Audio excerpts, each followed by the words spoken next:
Assalamualaikum warahmatullahi wabarakatuh. Selamat siang, Bapak, Ibu, teman-teman, rekan-rekan sekalian. Senang sekali kita bisa berjumpa pada acara webinar Kusuma, Kurangi Susut Makanan Bergizi. Webinar ini diselenggarakan oleh Jejaring Pasca Panen untuk Gizi Indonesia dengan dukungan dan kerjasama dari Kementerian Kesehatan, Kementerian Kelautan dan Perikanan, Persagi, Arpi, Gen, dan juga Bapak Ibu semuanya. Kami informasikan bahwa siang ini kita memiliki 4 orang panelis yang sangat kompeten, yaitu Ibu Dr. Dian Dipo, SKMMA. Beliau adalah Direktur Gizi Masyarakat dari Kementerian Kesehatan. Beliau akan berbagi dengan kita terkait dengan dukung menyusui untuk bumi yang lebih sehat. Bumi yang lebih sehat ini merupakan tema dari World Breastfeeding Week yang sedang kita rayakan saat ini, yaitu Pekan Menyusui. Pekan Menyusui ini diinisiasi oleh WHO dan juga UNICEF sejak tahun 1992. Jadi ini sudah 28 tahun kita merayakan yang namanya Pekan Menyusui.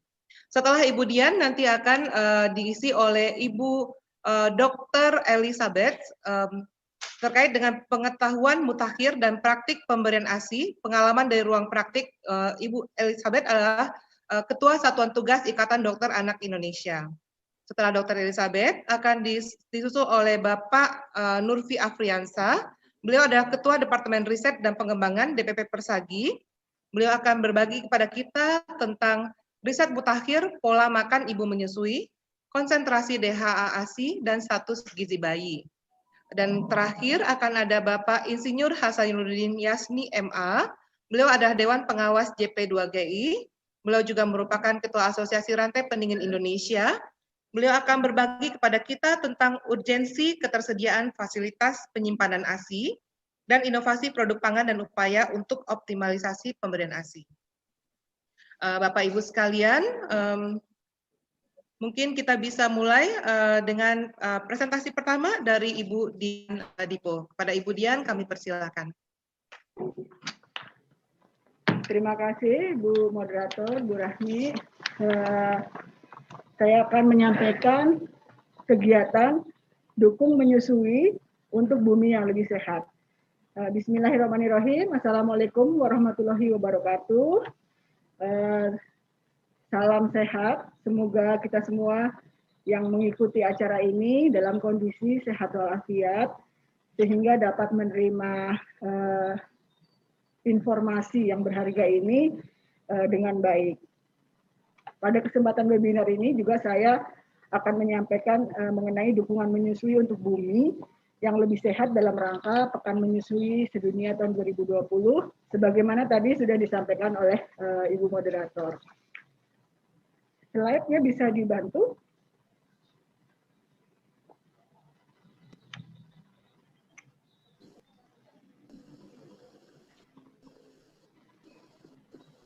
Slide berikutnya. Jadi ini adalah sistematika penyajiannya, situasi masalah gizi di Indonesia, kemudian Pekan Menyusui Sedunia tahun 2020, praktek menyusui upaya menyelamatkan bumi, dan praktek menyusui di masa pandemi. Slide berikutnya.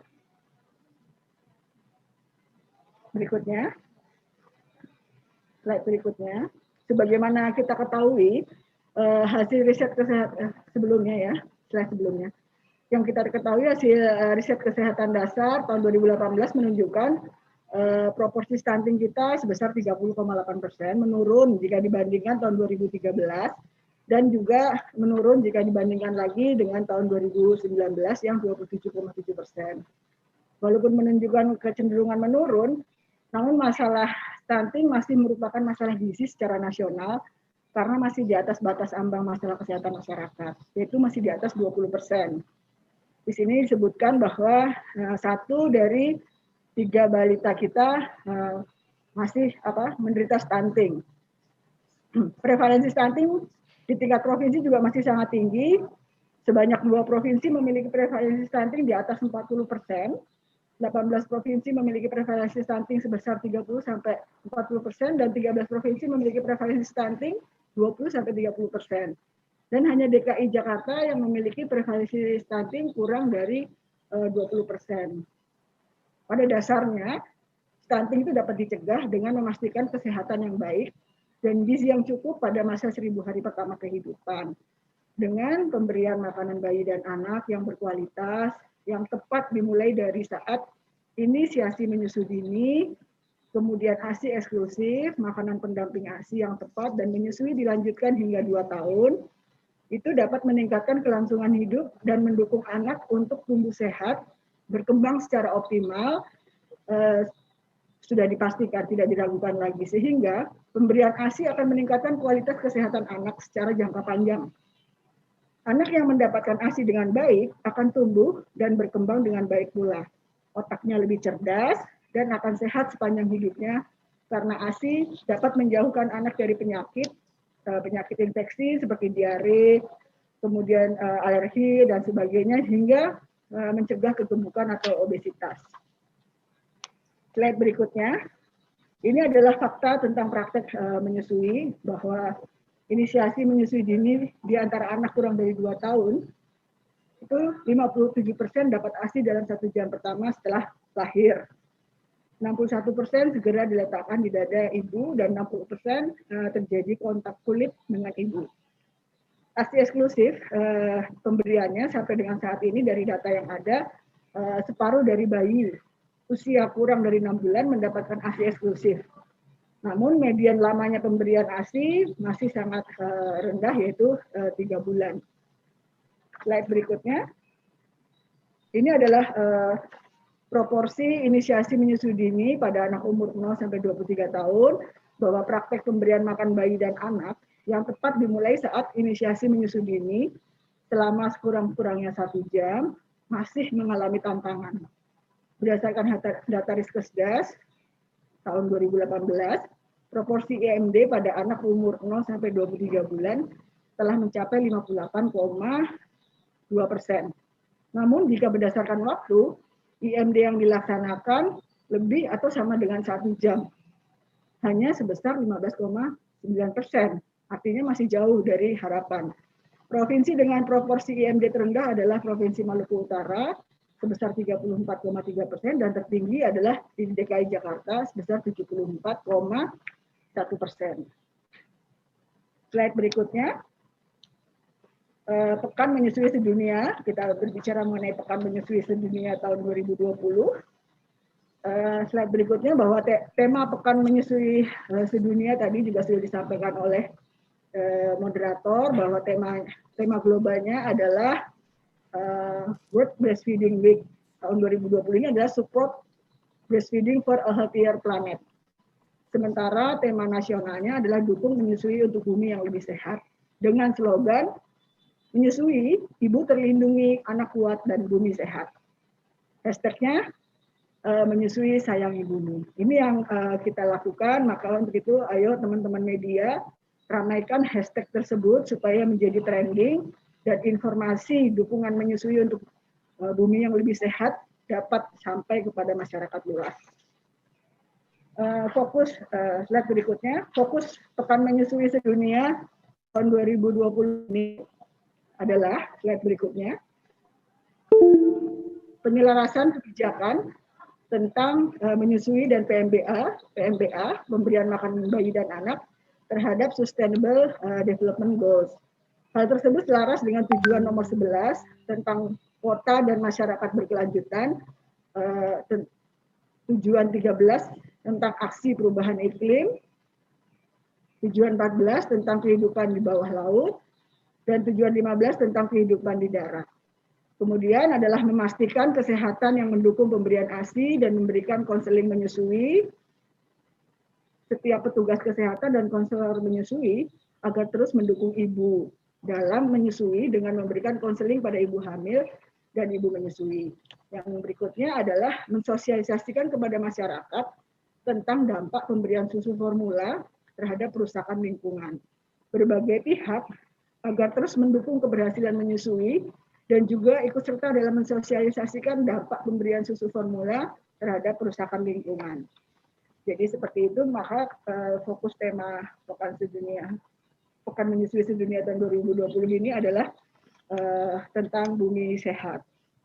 Selanjutnya, Slide berikutnya, tujuan Pekan Menyusui Sedunia tahun 2020 ini ada 4, yaitu memberikan informasi kepada masyarakat tentang hubungan antara menyusui dan perubahan lingkungan atau perubahan iklim, memberikan atau menjadi pedoman bahwa menyusui sebagai keputusan yang cerdas untuk iklim, melibatkan individu dan organisasi untuk dampak yang lebih besar, dan mendukung kegiatan yang meningkatkan kesehatan dunia masyarakat melalui menyusui. Slide berikutnya yang kita akan bahas adalah mengenai praktek menyusui untuk bumi yang lebih sehat. Praktek menyusui yang optimal berikutnya itu adalah terjadi kontak kulit dengan kulit inisiasi menyusui dini pada 1 jam pertama kelahiran. Berikutnya menyusui secara eksklusif pada 6 bulan pertama kehidupan, dan menyusui dilanjutkan hingga 2 tahun atau lebih dengan ditambah memberikan makanan pendamping ASI yang adekuat. Jadi seperti ini adalah praktek menyusui yang optimal, sehingga kita juga harus memperhatikan bagaimana agar praktek menyusui ini dapat dijalankan dengan baik, sehingga hasil akhirnya adalah kesehatan anak kita menjadi kesehatan yang baik dan optimal. Berikutnya ini adalah fakta global. Fakta global ini menyebutkan dari Dionis tahun 2013, menyebutkan prevalensi stunting meningkat dengan cepat sampai dengan usia 24 tahun, 24 bulan atau lebih, sehingga diperlukan penyelamatan dalam 1000 HPK. Di Lancet 2013 juga menyebutkan 45% kematian anak balita setiap tahun disebabkan kurang gizi, termasuk menyusui yang tidak optimal. Di Lancet tahun 2016 menyebutkan tidak menyusui adalah berhubungan dengan kehilangan nilai ekonomi sekitar 302 miliar dolar setiap tahun atau sebesar 0 sampai 49% dari pendapatan nasional bruto. Sementara Pakal tahun 2013 menyebutkan bahwa investasi dalam pencegahan DBR stunting dan meningkatkan IMG serta ASI eksklusif berkontribusi dalam menurunkan resiko obes dan penyakit kronis. Ini adalah fakta-fakta global kenapa kita mendorong untuk ibu terus memberikan ASI-nya kepada bayinya. Slide berikutnya adalah dampak yang diharapkan dari SDGs adalah keberlanjutan lingkungan dan memperhatikan ketahanan terhadap bencana. Ini juga dapat diasosiasikan dengan kemampuan adaptif saat menghadapi bencana karena produksi ASI tidak bergantung pada bantuan pangan dan kondisi apapun. ASI murah, alami, terbarukan, dan tidak menghasilkan sampah. Seperti ini ya dampaknya terhadap SDGs. Juga di dalam Lancet Breastfeeding Series 2016 juga disebutkan bahwa kontribusi ASI terhadap pola produksi dan konsumsi yang lebih bertanggung jawab kepada lingkungan untuk mencapai tujuan pelestarian global perubahan iklim. Slide berikutnya, dampak tidak menyusui pada lingkungan, yaitu makanan buatan menyebabkan terjadinya degradasi lingkungan dan emisi gas rumah kaca. Di Amerika, 550 juta kaleng, 86.000 ton logam, dan 364.000 ton kertas dari kemasan produk pengganti ASI tiap tahun berakhir di tempat penimbunan sampah. Setiap tahunnya ada 720.450 ton formula yang terjual di 6 negara Asia yang menghasilkan 2,9 ton emisi gas rumah kaca. Dan diperkirakan lebih dari 4.000 liter air dibutuhkan untuk memproduksi 1 kg bubuk susu pengganti ASI. Jadi ini dampak tidak menyusui terhadap lingkungan. Berikutnya adalah strategi meningkatkan cakupan menyusui, yaitu meningkatkan praktek pemberian makan bayi dan anak, membutuhkan intervensi yang komprehensif untuk membangun lingkungan yang kondusif bagi perempuan untuk menyusui.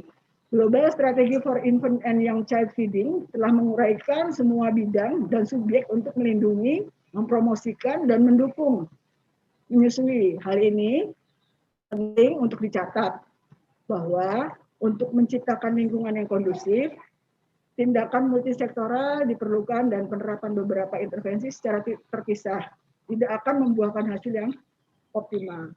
Ini adalah strategi yang diharapkan untuk meningkatkan cakupan menyusui, yaitu mempunyai kebijakan dan perencanaan koordinasi program menyusui, melakukan perlindungan ibu dalam praktek menyusui, menerapkan kode internasional pemasaran produk pengganti ASI, mengembangkan dukungan komunikasi dan informasi, melaksanakan pelayanan kesehatan dan gizi, mendukung kelompok ibu dan masyarakat yang berada di luar jangkauan, menginisiasi pembentukan rumah sakit sayang ibu, dan melaksanakan pemberian makan bayi dan anak dalam situasi dan wilayah bencana. Demikian ini berikutnya, slide berikutnya adalah praktek menyusui di masa pandemi. Rekomendasi global menyebutkan ibu dengan COVID-19 dapat terus menyusui dan memberikan ASI kepada bayinya. Hal ini dilatar belakangi fakta bahwa sampai saat ini belum ada bukti transisi vertikal dari ibu ke janin. Pada studi yang dilakukan di Wuhan tahun 2019, tidak ditemukan SARS-CoV-2 dalam ASI ibu yang terkonfirmasi positif COVID-19. Seorang ibu dapat terus menyusui dan memberikan ASI kepada bayinya dengan menerapkan protokol kesehatan pencegahan penularan infeksi COVID, yaitu dengan selalu menggunakan masker pada saat kontak dengan bayinya dan saat menyusui, cuci tangan sesering mungkin, terutama sebelum dan sesudah menyentuh bayinya, kemudian rutin membersihkan permukaan yang sering disentuh dan didesinfeksi. Jadi sebenarnya kami juga dari Kementerian Kesehatan sudah mengeluarkan flyer dan media edukasi tentang menyusui aman pada masa pandemi ini. Slide berikut ini adalah ini adalah media KIE berupa poster yang dikeluarkan Direktorat Gizi tentang pentingnya ASI untuk bayi pada masa pandemi dan ibu menyusui yang sedang diisolasi mandiri pada saat pandemi COVID. Dan ini bisa diakses di QR Code Direktorat Gizi. Berikutnya,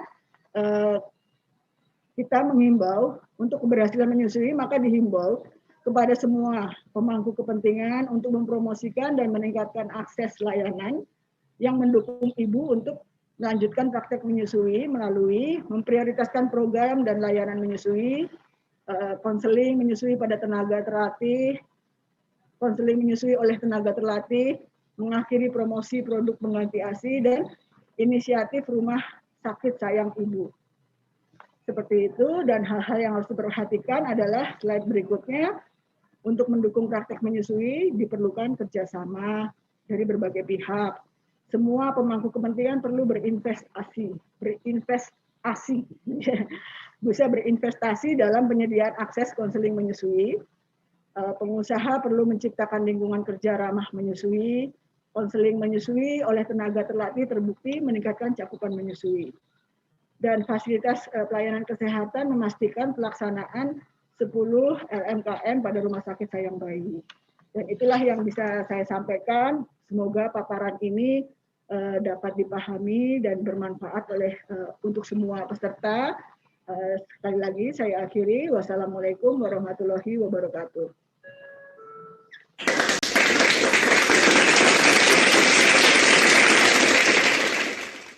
Waalaikumsalam warahmatullahi wabarakatuh. Terima kasih banyak Ibu Dian atas presentasinya. Ibu Dian telah menjelaskan kepada kita apa sih yang kita lakukan, apa yang bisa kita lakukan untuk mendukung menyusui untuk bumi yang lebih sehat lagi. Ibu Dian, boleh izin ada pertanyaan dari peserta. Nanti kami akan bacakan beberapa pertanyaan. Dan bagi Bapak Ibu peserta, silakan mengisi membuat pertanyaan Bapak Ibu di kolom chat, nanti biar bisa langsung dibahas oleh panelis kita. Ibu, ini ada pertanyaan dari Ibu Azizah dari Tegal. Ibu Azizah bertanya, bagaimana caranya memberi konseling kepada orang tua dengan anak kasus stunting dan dia berasal dari kelompok menengah ke bawah? Mungkin bisa langsung dijawab Ibu, silakan. Baik, terima kasih. Sebenarnya gini, di lapangan sebenarnya ada juga konselor menyusui yang ahli di dalam bidangnya, yang tahu situasi dan dari lingkungan sekitarnya, sehingga memang bisa saja ditanyakan kepada konselor, atau memang seperti kita ketahui, ketika kita melakukan edukasi tidak semudah kita membalikan telapak tangan. pasti membutuhkan proses. Dan untuk mengetahui atau memberikan konseling kepada ibu untuk memberikan ASI-nya itu juga membutuhkan proses. Jadi tidak semudah itu, karena berbagai pemahaman dari ibu-ibu yang menyusui ini banyak hal yang menjadi latar belakang kenapa dia tidak memberikan ASI-nya kepada bayi. Jadi banyak hal. Nah, dari situ ketika diketahui permasalahannya, tentunya dari situlah masuk bagaimana pemecahan masalah ini dilakukan. Begitu, Bu Rahmi. Terima kasih Bu Dian. Ini juga ada pertanyaan Bu. Ini kan kita sedang ada pada masa pandemi COVID. Tadi Ibu juga sudah menyampaikan sedikit bahwa di masa COVID pun sebenarnya ibu-ibu masih bisa menyusui. Nah, ini ada pertanyaan dari Bapak atau Ibu Lutfi ya. Bagaimana jika ibu menyusui dengan positif COVID-19 dengan gejala berat? Dia boleh menyusui nggak sih Bu? Kalau tidak, apa yang harus dia lakukan? Langkah-langkahnya seperti apa? Baik, sebenarnya kita juga tadi sudah saya sampaikan bahwa di kita juga ada edukasi media, edukasi menyusui yang bisa digunakan untuk bahan dalam melakukan konseling menyusui. Saat ini memang untuk menyusui tadi sudah disampaikan bahwa seperti kita ketahui belum ada bukti bahwa seorang ibu yang positif COVID tidak menularkan infeksinya kepada bayinya. Memang sudah ada seperti itu. Maka untuk selanjutnya adalah tinggal bagaimana memberikan pemahaman kepada masyarakat, kepada ibu bahwa sebenarnya lebih aman menyusui daripada juga memberikan ASI atau pengganti ASI yang lain. Jika memang akan jadi memang menyusui tetap dilakukan dengan menerapkan protokol kesehatan. Dan di sini juga jika saya tidak salah melihat ada Dr. Elizabeth Yohmi yang juga bisa memberikan trik, karena beliau biasa bertemu dengan ibu dengan bermasalah dalam menyusui, bisa memberikan trik-trik yang bagaimana mengatasi permasalahan pemberian ASI ini pada bayinya. Terima kasih Bu Dian. Ya, jadi Bapak Ibu sekalian nanti juga di sesi berikutnya dengan Ibu Dr. Elizabeth kita akan sharing tentang bagaimana praktik menyusui. Ibu Dian, ini masih ada pertanyaan juga Ibu terkait dengan cakupan ASI di Indonesia. Kenapa sih cakupan ASI di Indonesia waktu tahun 70-an cukup bagus di angka 60-70, tapi kemudian ternyata angka kita naik turun. Bahkan sekarang ibu-ibu atau yang memberikan ASI itu tidak sampai 50%. Ini kenapa dan apa yang bisa dilakukan, Bu? Terima kasih. Baik, banyak hal sebenarnya yang melatar belakangi kenapa cakupan pemberian ASI ini naik turun. Salah satu di antaranya adalah promosi susu formula yang membuat ibu-ibu beralih untuk memberikan pengganti ASI daripada memberikan ASI-nya. Sehingga inilah yang kemudian juga sudah diatur di dalam peraturan pemerintah nomor 31 tahun nomor 33 tahun 2012 tentang praktek menyusui. Jadi memang sudah ada juga sanksi buat produsen susu jika mempromosikan susu formula untuk bayi di bawah 6 bulan. Jadi memang setelah kita mengetahui kenapa permasalahan-permasalahan ini timbul, kita juga melakukan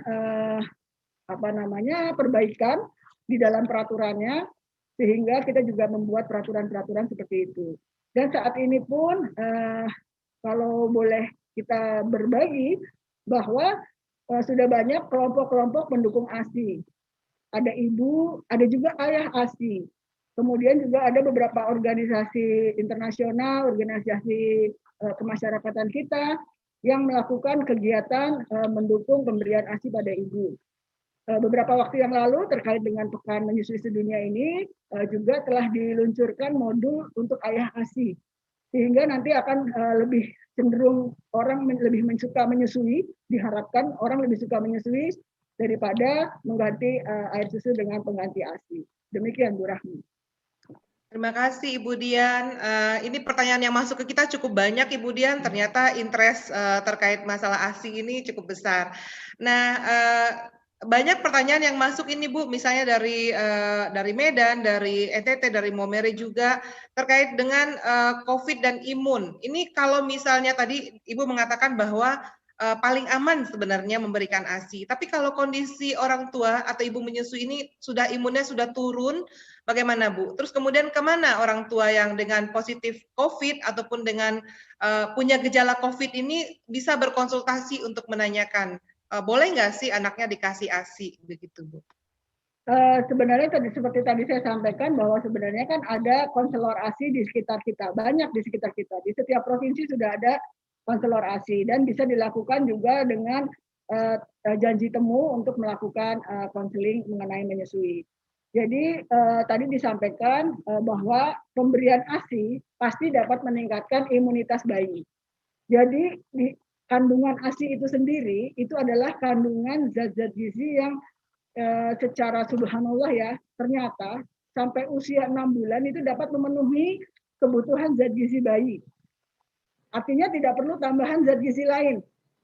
Walaupun ibunya misalnya terdampak COVID, tapi kan air susunya enggak, gitu kan? Air susu itu tetap mengandung zat-zat gizi yang dibutuhkan oleh bayi. Jadi tidak usah khawatir untuk memberikan air susunya kepada bayi, karena sebenarnya COVID itu menular dari droplet, bukan dari ASI. Jadi kalau ibu menyusui dengan tetap memperhatikan protokol kesehatan, maka semuanya dapat dijalankan dengan baik.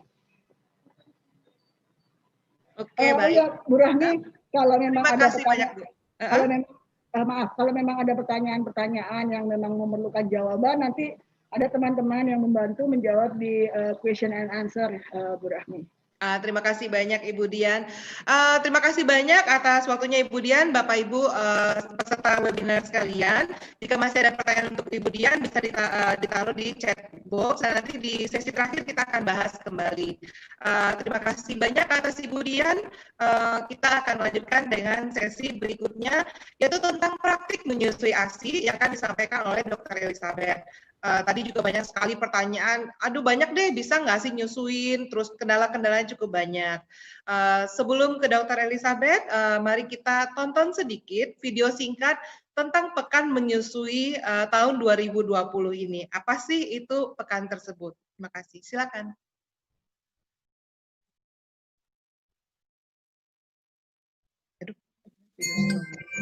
Air kehidupan dari Ibu karunia yang kuasa untuk keluarga demi kebaikan semua. Bayi tumbuh sempurna, aman dari virus, kuman dan banyak penyakit jahat lainnya. Tumbuh sehat, pintar, cerdas dan membahagiakan. Saatnya menyusui, waktu terindah ibu dan bayi. Ibu sehat dan bahagia, bayi sehat tumbuh sempurna, keluarga gembira. Yo, ASI eksklusif 6 bulan agar bayi sehat. ASI dan makanan pendamping sepanjang 2 tahun lebih untuk anak hebat. ASI tak tergantikan, menyusui diutamakan. ASI tak tergantikan, menyusui